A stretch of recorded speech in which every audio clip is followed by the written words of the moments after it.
Quem é você? Meu nome é Nésio Rodrigues Pinheiro. Eu nasci em Porto Alegre em 45, já fazem 70 e vai fazer 71 anos. Eu trabalhei em propaganda durante 43 anos. Eu fiz o primário no Grupo Escolar Paula Soares, depois eu fiz o ginásio no Colégio Estadual Júlio de Castilhos, em Porto Alegre, que era o Julinho, e fiz a Faculdade de Belas Artes. Foi aí que eu tive o meu primeiro contato com propaganda. Eu fui convidado para montar o departamento de propaganda da Universiade 63, que eram os Jogos Mundiais Universitários, que foram em Porto Alegre. Na época eu comecei a trabalhar com Plínio Monte da Rocha, Alberi Rodrigues, a convite da Norton, que era uma das grandes agências que tinha no Brasil na época, que hoje não existe mais. Quando terminou a Universiade, nós montamos junto com o Faveco, Flávio Antônio Correia, que depois durante muito tempo foi diretor da Ogilvy no Brasil, nós montamos a SOGAP, Sociedade Gaúcha de Promoções e Publicidade, no Uruguai. Nós tínhamos o departamento de arte, eu, Alberi Rodrigues, o Plínio Monte da Rocha e, se não me engano, também tinha mais uma pessoa, que hoje é cartunista em Porto Alegre, que é o Jorge Huberti.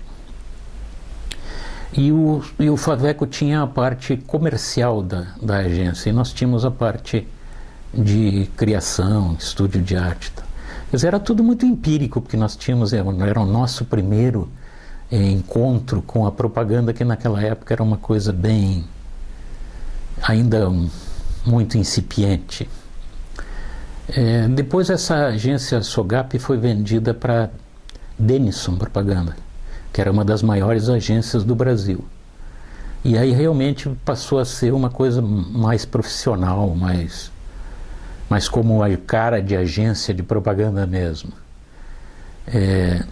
Nessa época eu tive contato com profissionais da Denison, Pêssego, que era um redator, diretor de criação, Pascotto, que era um diretor de arte muito bom, e depois veio do Chile também um profissional de criação.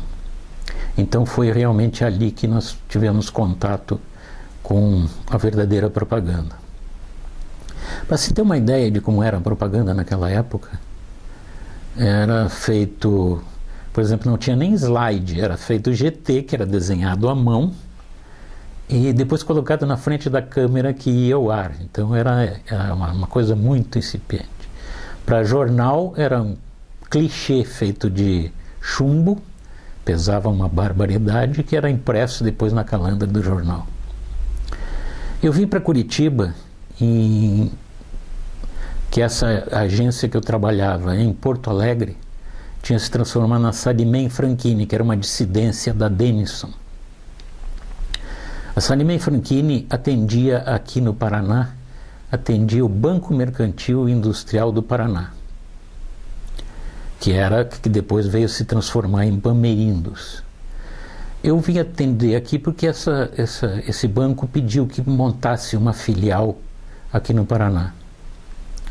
Essa filial era atendida pelo Jorge Isfer Caluffi, e o Gilberto Ricardo dos Santos era um dos redatores do jornal Estado do Paraná.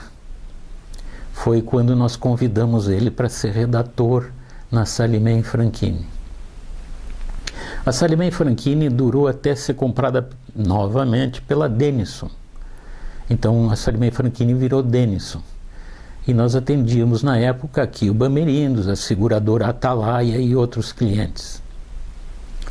Quando a Denison perdeu a Cinca Chambord, que era um dos grandes clientes da Denison, ela fechou em Curitiba. Quando fechou em Curitiba, os profissionais foram...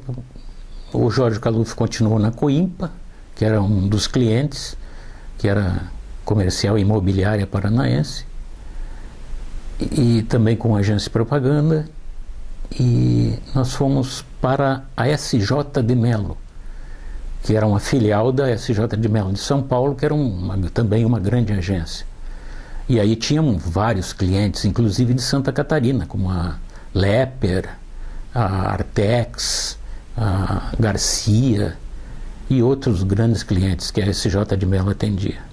A SJ de Melo tinha uma equipe na área de criação muito, muito competente, que era o Mirandinha, era o Zeno José Otto, que era o diretor de criação, eu, modéstia à parte, e na área de Pestap, que se chamava o arte finalista na época, era Kyoko Matsuni, que já é falecida, e o Osiris Matoso. Quem era contato na SJ de Melo era o Irã Pessoa de... Não Irã Pessoa de Melo. Era o Irã Souza. E o gerente era o... Se não me engano, Pedro Sartorelli. Me lembrei do sobrenome. Pedro Sartorelli. Era uma das grandes agências do sul do país. Eu acho que inclusive era a maior. Essa agência, SJ de Melo, foi que nos deu a oportunidade de fazer muita coisa boa, que tinha vários clientes bons, interessantes, porque a propaganda na época era uma coisa muito difícil de ser feita, porque os fornecedores ainda eram muito incipientes, tanto é que, por exemplo, o fotógrafo era o Kalkbrenner, ele tinha o seu estúdio no edifício Tijucas. Quem fazia filme era o Dimitri, que era... filme 16mm, o Super 8, que era o único que conseguia revelar filme para fazer comercial de televisão. Então nós usávamos muito slide, não tínhamos ainda o VT, ainda não tinha sido criado o videotape, que é uma coisa que conseguiu depois de alguns anos, eu acho que em 69, eu acho que o Canal 4 introduziu o videotape, que era uma fita quadruplex enorme, tinha 8 centímetros, acho que era 4, 5 polegadas. Era uma máquina enorme. E para se ter, por exemplo, uma ideia de como era feita a propaganda na época, quando se tinha um comercial melhor, que era filmado em 35mm, tinha que ter sido revelado em São Paulo. Então a gente pegava o rolo do 35mm filmado, levava para São Paulo, revelava, montava e trazia de volta. Porque aqui ninguém revelava 35mm. Nem o Jaime Brustolin, que tinha a Brustolin, nem a Guaíra Filmes, que também fazia comercial. O único que revelava era o Dimitri, mas o Dimitri tinha só 8mm, que era uma imagem muito ruim, a TV era uma imagem muito ruim. Então os comerciais ou eram feitos ao vivo, com as garotas propagandas e os apresentadores, ou era 8mm, né? Ou era slide, que slide então era um comercial bem simples. Em 78 eu tive a primeira contato com a propaganda política, que era ainda começava uma abertura muito, muito incipiente aqui no Brasil na área de propaganda. Em 82 é que realmente se fez uma campanha já com a Lei Falcão, que o candidato não podia falar, não podia se mexer. Então a ideia que nós tínhamos para ter um pouco de movimento era o candidato usar vários slides em sequência para dar uma ideia de movimentação. Quem fazia os textos era o Enio Malheiros, que depois foi secretário de comunicação no governo Richa, e quem mais ou menos fazia a parte de direção da parte de propaganda era o Pier Massimo Nota, da PMN. Esse foi o primeiro contato assim com propaganda política, que foi uma das coisas que me apaixonou bastante. Eu ainda tinha a ilusão que política se poderia fazer em termos de honestidade e consequência para melhorar a vida das pessoas. Isso é uma ilusão meio romântica que se tinha na época, porque hoje em dia a gente já sabe que a política, pelos caminhos que ela tomou, não é bem assim. Daí eu comecei a trabalhar depois que a SJ de Mello fechou aqui em Curitiba, eu comecei a fazer freelance para várias agências. Eu fiz a freelance para Tema, que atendia o governo na época. Eu fiz para Meta, que era do Divonei Campos. Fiz freelance para várias empresas, Lema, que depois se transformou em Opus, que depois se associou à Múltipla. E a Múltipla também foi uma agência que me deu a oportunidade de fazer freelances para clientes muito bons, que foi uma coisa já mais bem profissional. Inclusive o primeiro Profissionais do Ano que houve, que a Rede Globo instituiu, nós ganhamos com um freelance que eu fiz para Múltipla, que era Poupe Água, Apague a Luz, que o texto foi do Gilberto Ricardo dos Santos e a criação e direção de arte foi feita por mim. Essa campanha ganhou também a campanha da década. Ganhou o FIAP, que é o Festival Ibero-Americano, em Barcelona, ganhou no Uruguai também, ganhou vários prêmios. Essa foi a campanha, digamos assim, a mais premiada que já tivemos aqui nessa época. Vou cortar um pouquinho, hein? Para você ter uma ideia de como era incipiente ainda a propaganda, quando eu vim para o Paraná, em 67, que eu vim, quando se fazia um anúncio na Gazeta do Povo, domingo, os profissionais da área de criação esperavam o domingo para abrir o jornal e ver quem é que tinha feito o anúncio melhor, o anúncio mais bonito. Então a propaganda era muito romântica, mas por outro lado era feito com um carinho extremo, que eu acho que talvez hoje tenha um lado mais comercial do que o lado romântico. Não estou de maneira nenhuma metendo pau na propaganda de hoje, não é isso, o romantismo se dava pelo fato de que não tínhamos condições de, por exemplo, de imaginar uma ideia e essa ideia se concretizar como hoje, porque o videotape apareceu depois no Canal 4 e nós fazíamos comercial do M. Roseman, junto com o Manuel Roseman, que era o dono da M. Roseman, e nós íamos a Porto Alegre para editar o comercial. Então aí começou a aparecer o videotape, que foi o primeiro videotape realmente profissional que foi feito em Curitiba, foi para as lojas Universal.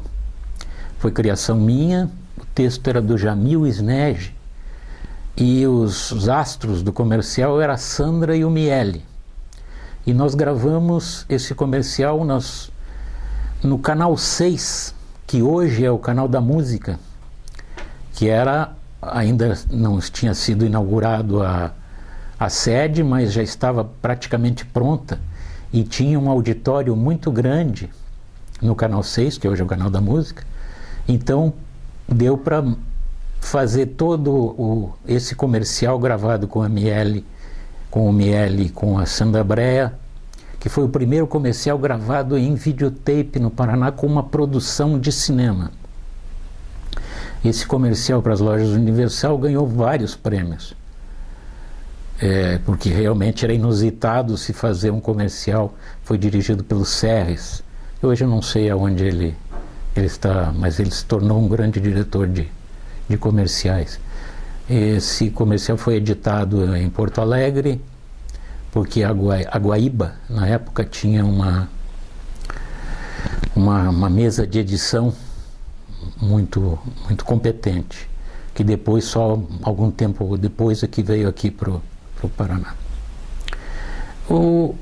Quanto ao encontro de profissionais, uma coisa que durante muitos anos foi muito importante para essa troca de experiências e conversas e amizades, foi o Clube do Copinho. O Clube do Copinho começou com Roberto Peixoto de Souza, na antiga Rádio Cruzeiro do Sul, no edifício Acácia, ali na praça, não acho que não me lembro o nome dessa praça. Eu sei que é bem ali no centro, onde começa a Emiliano Perneta. E na época nós nos reuníamos à noite, aos sábados, e lá iam os profissionais de propaganda, o Rogério, o Pedro Sartorelli, eu e alguns outros, para bater papo sobre propaganda. Depois isso foi transferido para a Emiliano Perneta, para o Canal 12, que era do Najib Shed na época, e quem era o diretor da área de área comercial era o Wilson Tomás, que depois foi para São Paulo. Ele era de São Paulo e voltou para São Paulo. E ali nós começamos aos sábados a nos reunir, e depois entrou o Malucelli também, o Malu, que transformou o Clube do Copinho numa coisa maior, porque quando o Francisco da Cunha Pereira assumiu o Canal 12, a TV Paranaense, e em seguida depois eles foram para o Castelo do Batel. E lá no Castelo do Batel o Malucelli fazia jantares, que era o Clube do Copinho. E se reuniam clientes e profissional da área de propaganda e de veículos. Então, durante muito tempo, o Clube do Copinho ficou famosíssimo em Curitiba. Depois, a Rede Globo achou por bem não dar continuidade ao Clube do Copinho e ele cessou as suas atividades.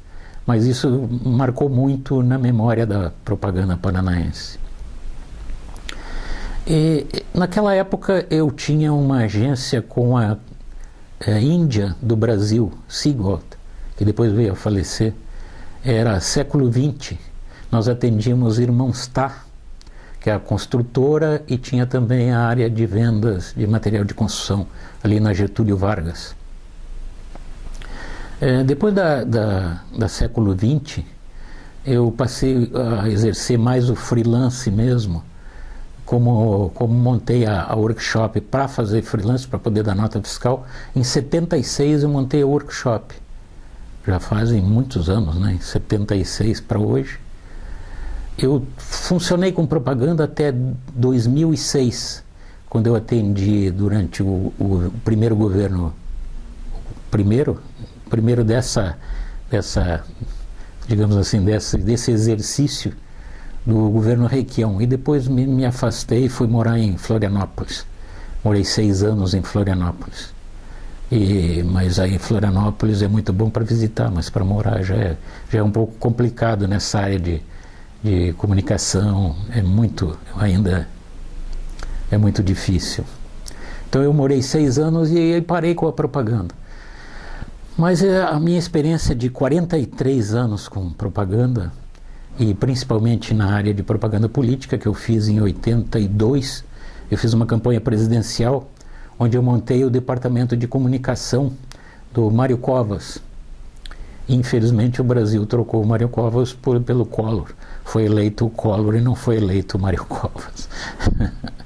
E eu falo isso não porque eu tenha feito a propaganda do Mário Covas, eu falo isso porque realmente uma das poucas pessoas na área política que eu conheci que com profunda honestidade foram Mário Covas, Euclides Scalco, José Richa e outros. Eu também fiz campanha para o Requião, várias campanhas para governador e para senador. Eu fiz a primeira campanha do Álvaro Dias para senador, que era junto à chapa, que foi o Richa, para governador. Isso foi em 82 que que ele disputou o governo com um candidato do PFL e ele ganhou em 82 para governador. E aí depois eu fiz as campanhas dele, as outras em que ele participou. Eu atendi também durante muito tempo o Banestado, já como workshop. O Banestado foi um excelente cliente que deu para fazer, inclusive, um comercial Pomba, que foi finalista no Prêmio Colunistas da Globo. Do Prêmio Colunistas não, o Prêmio Profissionais do Ano da Rede Globo. Foi finalista. E outro prêmio importante que existia na propaganda do Paraná era o Prêmio Colunistas, que era dirigido pela Silvia Dias de Souza e pelo Ney Alves, que era o prêmio mais importante da propaganda do Paraná. Isso em todos os anos que eu concorri, felizmente eu consegui muitas premiações, inclusive com as campanhas políticas, com as campanhas de clientes normais. Vamos dar um tempinho aí. Eu acho que Bom, além de agradecer evidentemente a meu pai, que me ensinou muito. Meu pai teve grandes amigos aqui no Paraná, apesar do meu pai ser sempre do Rio Grande do Sul. Ele teve muitos amigos aqui, como o João Guignoni, a Bibi Isfer, e outras, Persílio Mais, e outras pessoas que ele teve grande amizade já pela sua crença, pelos livros que ele escreveu, e também dessas pessoas no meio intelectual. Eu agradeço também a todos os profissionais que por mim deixaram alguma coisa de ensinamentos, como o Zeno José Otto, o Mirandinha, que eu tenho como um dos melhores profissionais de gráficos da sua geração, e até hoje é respeitadíssimo no mundo inteiro. Eu agradeço ao Irã Pessoa de Mello pela ter nos cedido a sua sede na época que nós montamos a Século XX, e ele saiu de onde era, na Ângelo Sampaio. Eu agradeço ao Irã Souza, que me convidou para ser sócio dele, mas eu tinha acertado com a Sclan naquela semana, e aí eu promovi um encontro dele com o Rudi Jans, que era o diretor da Sclan, que a Sclan tinha passado de ser uma house do Prosdóximo e da Refrigeração Paraná para ser uma agência realmente. Uma agência que atendia a vários clientes. Então o Irã Souza passou a trabalhar na Sclan e depois veio a ser um dos donos da Sclan. Agradeço a várias pessoas, inclusive Yoko Matsuni, que fazia Pestap na SJP Mello. Pestap na época a gente fotografava uma revista americana como Advertise Age e montava letrinha por letrinha para fazer títulos com uma letra mais bonita, porque ainda não tinha a letra 7. Eu agradeço muito ao Luiz Renato Ribas, porque Luiz Renato foi um introdutor de várias tecnologias nessa área. Ele introduziu as composições que a gente fazia para montar os anúncios. Ele introduziu o fax aqui em Curitiba, que a gente não conhecia. Ele introduziu os títulos também, que a gente telefonava para ele, passava por fax o título como queria, e ele editava e nos passava para nós montarmos os anúncios. Era uma forma de usar letras melhores e fazer anúncios melhores. Então, a todos eles, eu não sei se eu esqueci alguém, mas eu agradeço a todos eles pela minha passagem de 43 anos na propaganda.